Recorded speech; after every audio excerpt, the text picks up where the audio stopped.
देशाचा फार मोठा कारभार चालणाऱ्या माणसाचा अद्ययावत आता जो कारभार चालणारा माणूस आहे त्याचं जर मी पोरगा असतो तर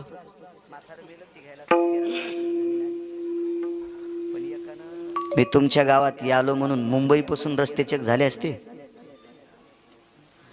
मी ज्या गाडीत बसून आलो ती गाडी जर उंच असती तर वरून जाणाऱ्या लाईटा तुटल्या असत्या. त्या माणसाचं पोरग आलंय ही लाईट फाईट तोडून घ्या वरच्या तुटल्या न काही वेळेस लाईना झाला असतं का नाही. आहे का आपल्या हातात ते नाही वाटत नाही का नाही पण प्रारब्ध लागन ना प्रारब्ध लागन प्रारब्ध. हे बघ नशीब इतकं विचित्र आहे त्याची झोले घ्यायचे नाही. 4-2 पुस्तकं शिकलेले म्हणतात मी नशीब मानित नाही. नको मानू न सोमळ्या तुला कोण म्हणते मान आणि तू न मानल्याने एखादी गोष्ट सिद्धाच्या बाहेर जात असती का ती सिद्धच आहे ना. तू असिद्ध करणारा कोण नाटकी वारकरी वो आपल्या आजच्या गोष्टीनं असिद्ध होत नसती सिद्ध आहे. मी 1-2 वेळेस सांगितलं होतं 3 जण सख्खे भाऊ